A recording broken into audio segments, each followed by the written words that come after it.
많은 분들이 신앙생활을 하면서 신앙서적, 설교 말씀, 그리고 간증, 이런 것들을 통해서 승리와 성공의 이야기들을 듣습니다.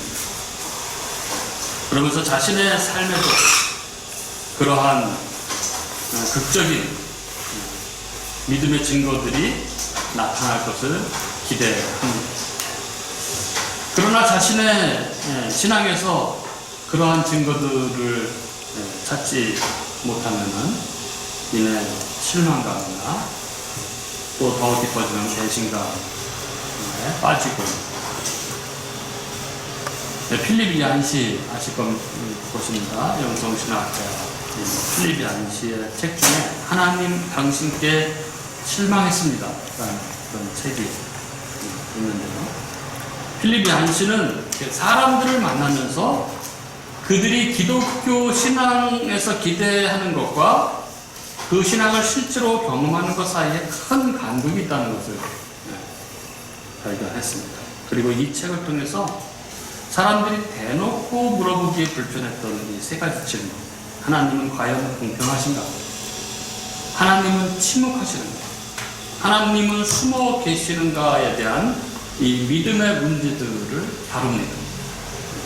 필립 얀시가 이러한 주제, 즉 성도들의 믿음의 여정 중 겪게 되는 이러한 세 가지 질문에 대한 책을 쓴 동기는 리처드라는 신학생과의 만남, 그 동기였다고 합니다. 리처드는 믿음이 굉장히 좋은 신학생이었고, 필립 얀시에게 자신의 그 책, 욥기에 관한 논문을 책으로 준비하는 과정에 도움을 요청하면서 이렇게 서로 연결이 되었다고 합니다. 필립 얀시는 리처드를 한 번도 만나본 적은 없지만 그 책에 그 추천사까지 써줄 만큼 그 논문, 그 책의 내용이 너무나 훌륭한 그런 책이었다고 합니다. 그런데 이 리처드는 이 자신의 책이 출판되어서 시중에 나오기 직전에 마음의 갈등을 빚다가 필립 얀시를 찾아왔다고 합니다. 그러면서 필립 얀시에게 이렇게 얘기했다고 합니다. 자기가 쓴 이 책의 내용을 더 이상 믿지 않는다. 이렇게 얘기했다는 거죠. 그는 부모님의 이혼을 막아보려고 할 수 있는 것을 다 해보았고, 중요한 일을 결정할 때마다 성경을 읽고 하나님께 도움을 구하고 했지만 현실은 그의 기대와는 전혀 달랐다는 것입니다.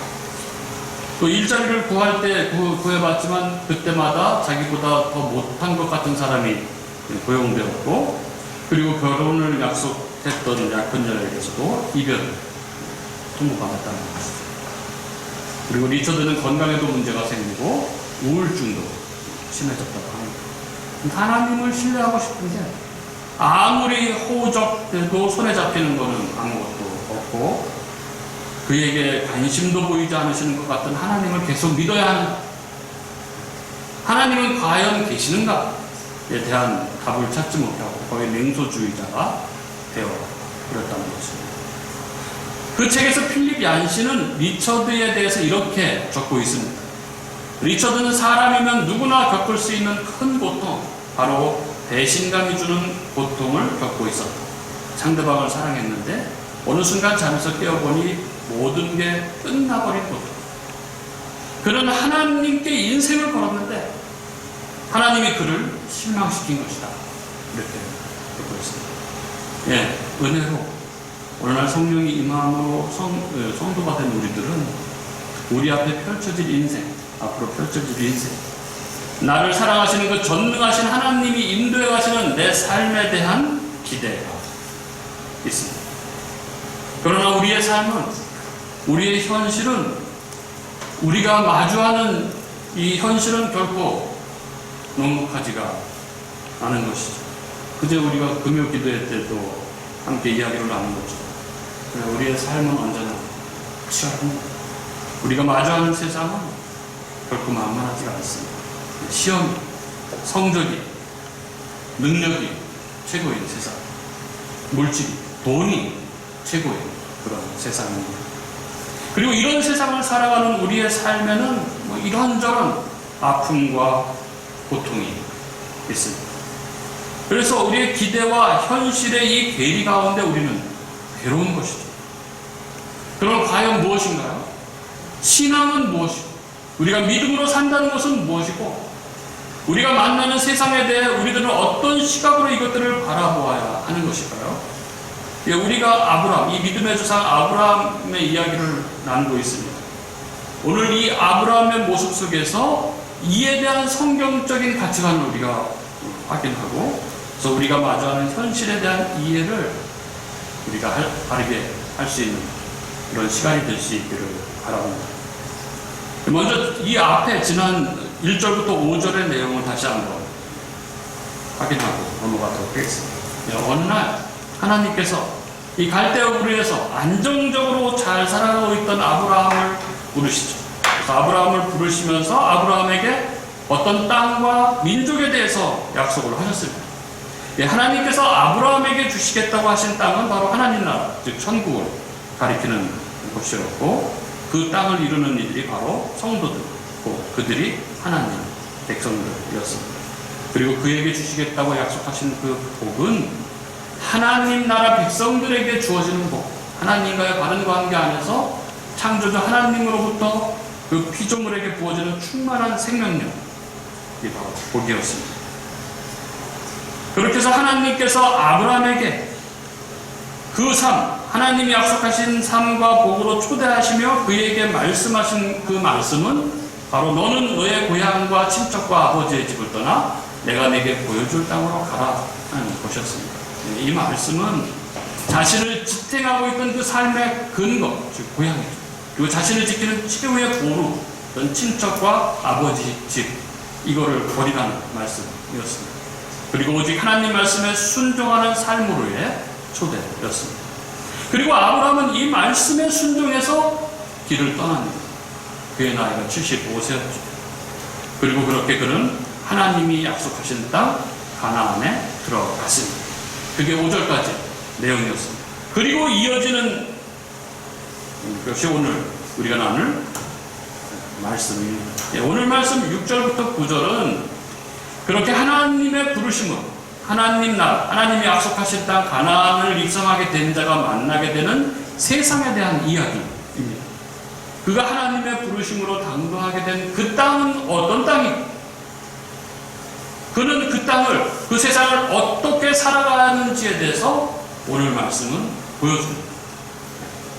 오늘 말씀 안에서 우리가 하나님의 음성을 듣는 시간이 될 수 있기를 바랍니다. 오늘 말씀을 보시죠. 오늘 말씀 6절은 이렇습니다. 아브라함이 그 땅을 지나 세겜 땅 모래 상수리나무에 이르니 그때에 가나안 사람이 그 땅에 거주하였다. 6절 앞부분을 보시면 아브라함이 가나안에 들어가서 그 땅을 지나 이런 표현이 나옵니다.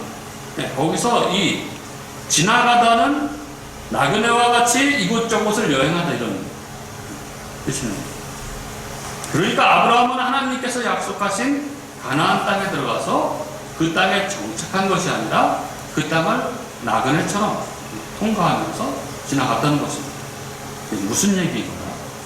여기 이 지나라는 단어의 표현을 통해서 성경이 이야기하고 있는 것은 가나안 땅, 즉 하나님의 부르심을 받은 성도들의 이 땅에서의 삶, 이 세상에서의 삶은 나그네의 삶이라는 것입니다. 지나가는 것이지 그 자체가 종착점이 아니라는 겁니다. 그 땅 가나안 땅은 진짜 하나님의 약속의 땅이 아니라 하나님이 진정 약속하신 땅은 하나님 나라라는 것이죠. 그래서 그는 나그네처럼 계속해서 남쪽으로 옮겨갑니다. 그리고 결국 남쪽 땅 헤브론에서 그의 생을 마칩니다. 그러니까 오늘 본문 6절에서 9절까지의 말씀은 이 아브라함의 가나안 입성에서 가나안 남방의 마침까지, 즉 아브라함이 이 땅에서 믿음의 사람으로 살아내야 했던 그 삶의 전체가 농축되어 있는 그런 구조입니다. 쉽게 말하자면 하나님의 약속의 땅에 들어간 자가 어떻게 그 땅을 통과해서 인생을 마치게 되는지를 압축적으로 보여주고 있는 구절인 것이죠. 앞서 서두에서 말씀드린 대로 많은 사람들이 예수를 믿게 되면 이 땅에서의 삶에 대해서 기대를 합니다. 그렇지 않습니까?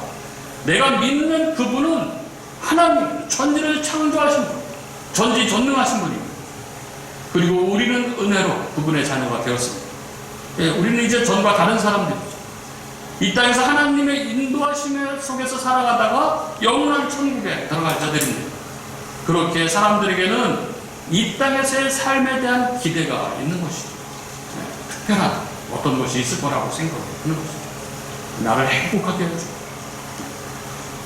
그래서 당연히 내 삶에 어떤 그 특별한 증거들이 있을 것을 기대합니다. 그런데요, 그렇게 은혜의 부르심을 받고 가나안에 들어온 하나님의 백성, 이 아브라함이 마주하게 된 삶의 현장에 대해서 성경은 이렇게 적습니다. 6절이죠. 아브라함이 그 땅을 지나 세겜 땅 모래 상수리 나무에 이르니 그때에 가나안 사람이 그 땅에 거하였더라. 이 약속의 땅 가나안에 들어간 아브라함이 처음 당도한 곳이 세겜 땅 모래 상수리 나무였습니다. 세겜은 예루살렘에서 북쪽으로 한 65km 정도에 위치한 성으로 북이스라엘 사마리아의 수도였습니다. 세겜은 지리적으로 이스라엘 사람들에게 언약과 축복을 상징하는 산인 에발산과 그리심산 그 사이에 계획에 위치하죠. 아브라함이 세겜 땅 모래 상수리 나무에 이르렀습니다. 세겜 땅 모래 상수리 나무. 여기 히브리어 모래는 이 지침, 교사 이런 뜻을 가지고 있는데 이 단어는 종종 무당이나 점쟁이로 번역되기도 합니다. 그리고 상수리 나무는 구약에서 가나안 종교의 문란한 종교의식과 관련되어 사용되었던 그런 나무입니다. 따라서 성경이 지금 가나안에 들어온 아브라함이 처음 맞이한 곳을 설명하고 있는 세겜 땅 모래 상수리 나무는 그곳이 가나안 사람들이 섬기던 이방 신전이 있던 곳임을 암시하고 있는 것이죠. 아브라함이 처음 당도한 약속의 땅, 하나님 백성인 그가, 그곳은 그가 살아가기에 넉넉하고 편안한 아무 걱정이 없고 그런 땅이 아니었습니다.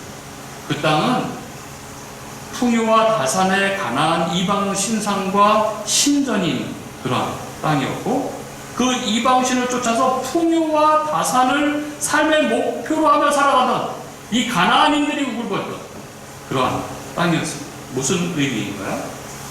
성경이 지금 예수를 믿게 된 성도들이 맞게 되는 현실, 그 세상은 이방의 우상을 섬기는 자들, 즉 풍요와 다산, 즉 시험 성적으로 줄을 세우는 세상, 성공과 돈만을 쫓는 사람들이 우글거리는 그런 무서운 세상이라는 것입니다. 이게 성도들이 마주하게 되는 삶의 현실이죠. 기대와는 너무나 다른 그런 것입니다. 그러면 왜 하나님은 우리를 구원하셔서 우리를 바로 하나님 나라에 데려가지 않으시고 이 이방신들과 우상을 섬기는 자들로 가득한 이 땅에서 살아가도록 하는 것일까요? 그것은 다름 아닌 그들이 속해 있는 이 세상 속에서 하나님 백성으로 연단되어서 거룩을 이루어가듯, 그래서 오로지 하나님 말씀에 순종하는 하나님의 정결한 백성으로 만들어 가시기 위한 것이죠. 하나님은 성도가 예수를 믿게 되면 곧바로 천국으로 데려가지 않으시고 그들을 풍요와 다산의 우상을 쫓는 모래 상수리 나무라는 이 세상에 세우십니다. 그래서 하나님 말씀에 불순종함으로 말미암아 인간의 삶에 들어온 그 죄와 비참함, 그 죄로 말미암은 인간들의 부패함, 우상 숭배, 그 자기 숭배와 탐욕과 쾌락, 그리고 인간 삶에 필연적으로 도래한 아픔과 고통들을 경험하게 함으로써, 그래서 이제 온전히 하나님 말씀에 순종하는 자, 그것이 얼마나 복된 것인지를 깨닫도록 하기 위해서 당신 백성들을 세겜 땅 모래 상수리 나무 앞에, 그 우상들의 땅, 성공과 물질이 최우선인 땅, 탐욕과 유혹이 가득한 그 땅에 거기서 생활하도록 하신다는 것입니다. 그래서 그 속에서 당신 백성들이 어떻게 살아가는지를 보시는 것입니다. 하나님을 택하는지, 우상을 택하는지, 하나님 말씀을 택하는지, 세상의 유혹을 택하는지 확인하시는 것입니다. 그래서 결국은 하나님 백성들이 그 앞에서 그토록 매력적인 이 세상의 모든 우상과 이 세속신의 유혹들을 뿌리치고 하나님만을 쫓아 살아가는 자로 결국 그렇게 만들어내시는 것이죠. 그게 바로 신앙생활입니다. 그렇게 우리를 시험하시기에, 그렇게 우리를 거룩으로 이끌어 가시기 위해서 이 세상의 삶, 즉 신앙생활을 성도들에게 허락하시는 것이죠. 신명기 8장 2절 3절은 이렇게 그래서 적고 있습니다. 내 하나님 여호와께서 이 40년 동안에 내게 광야의 길을 걷게 하신 것을 기억하라.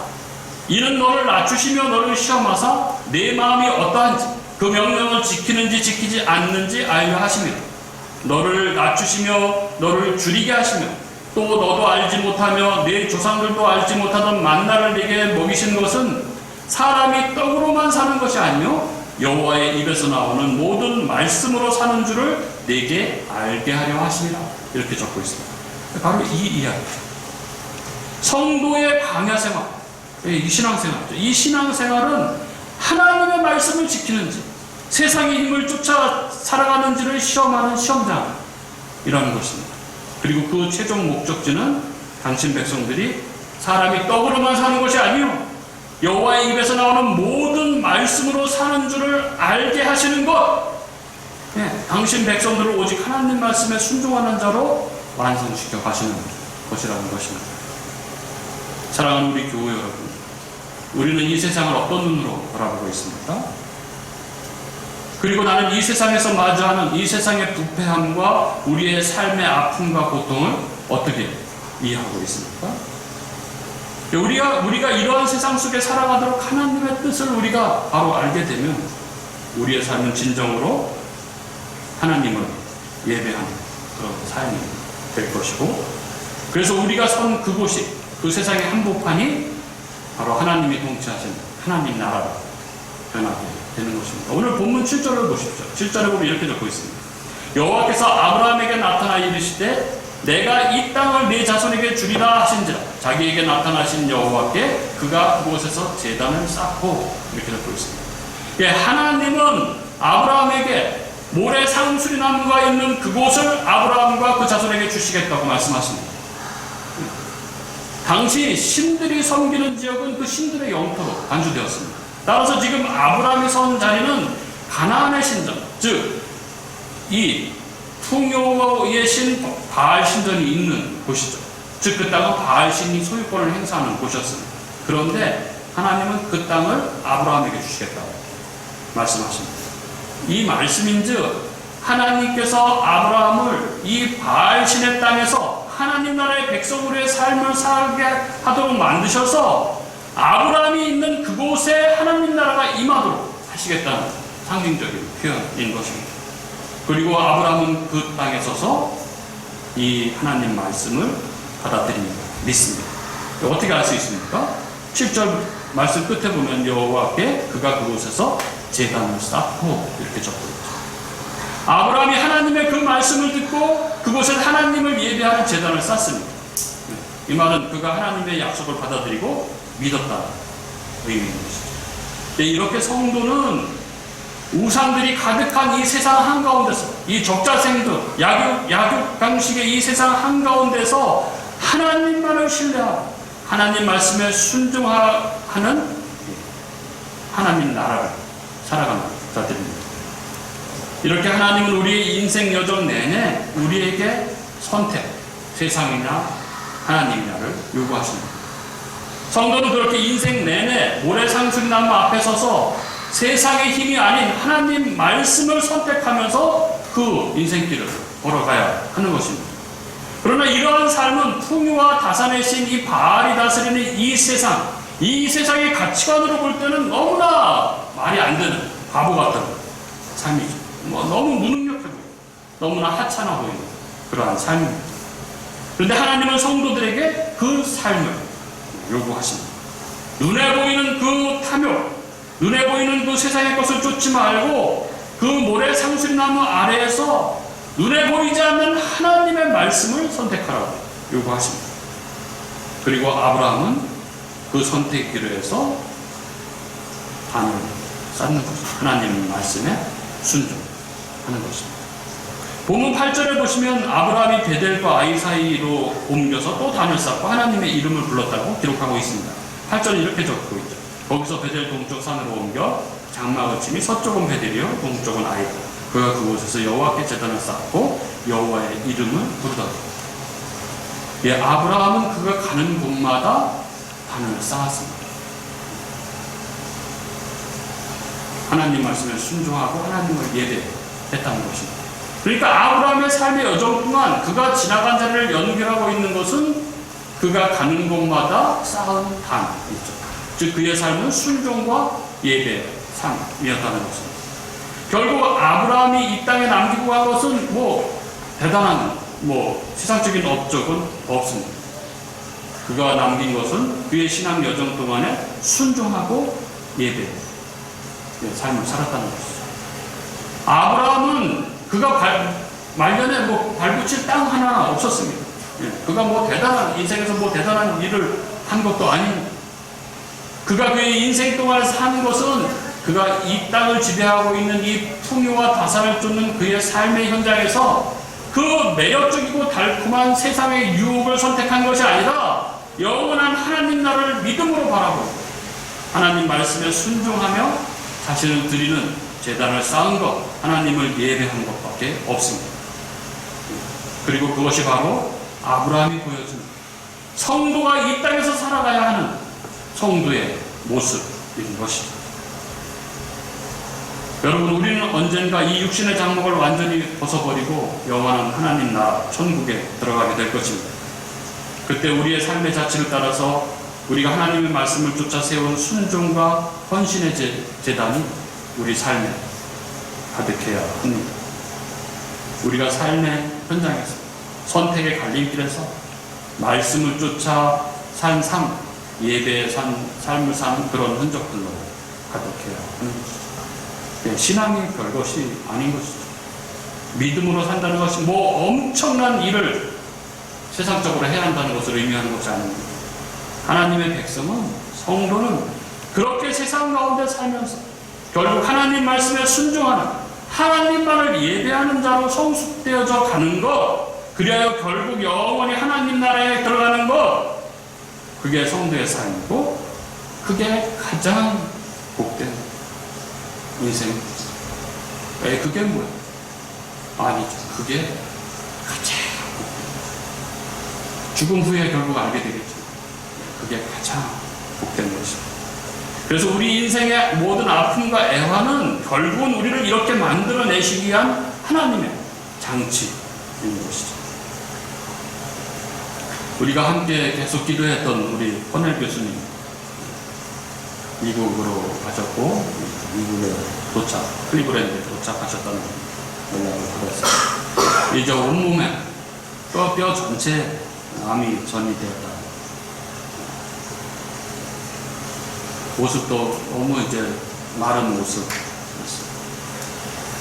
그리고 더더욱 가슴 아프게 들렸던 이야기는 헌엘 교수님이 자신의 인생은 실패한 인생이라고 그렇게 말했던 그 이야기였습니다. 그 이야기를 듣고 얼마나 마음이 아팠는지 모릅니다.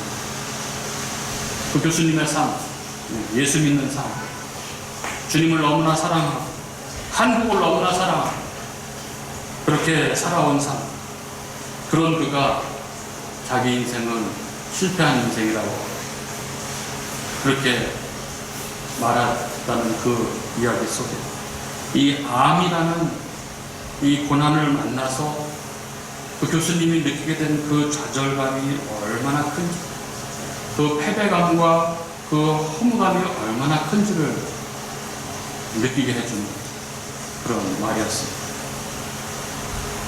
그러나 결국 하나님께서는 그 모든 상황을 통해서 결국 우리 헌엘 교수님을 오로지 하나님 말씀에만 순종하고 오로지 하나님만을 신뢰하는 그런, 그래서 하나님만을 붙드는 그런 자로 결국은 세우실 것이라고 믿습니다. 앞서 필립이 안시의 하나님 당신께 실망했습니다라는 책에 대해서 잠깐 소개를 드렸는데요.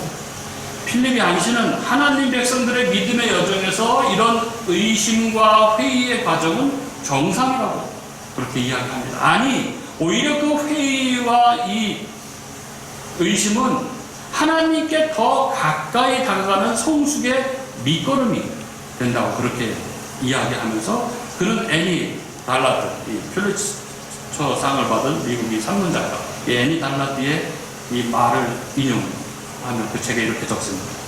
애니 달라드가 한 말이죠. 당신은 어두운 바깥에 앉아 있지 않아도 됩니다. 하지만 별을 보기 원한다면 어둠이 필요하다는 것을 알게 될 것입니다. 별들은 어둠을 필요로 하지도 요구하지도 않지. 예, 우리가 이 세상을 살아가면서 우리 그 인생의 여러 문제 앞에서 이 모든 것들 가운데 우리는 우리 하나님을, 신실하신 하나님을 우리는 바라볼 수 있어야 합니다. 그래야 그 어떤 삶의 상황 속에서 내가 처한 그 아프고 힘든 상황 속에서도 오직 우리 주님만을 의지하며 오직 주님 말씀에 순종하며 그 하나님을 예배하며 성숙한 자로 하루하루 더 믿음이 견고해져 갈 수 있기를 주님의 이름으로 축복합니다. 그래서 우리의 마지막 날 우리가 주님 나라에 들어가서 주님 품에 안기는 그런 복된 삶을 살아가는 저와 여러분이 될 수 있기를 주님의 이름으로 축복합니다.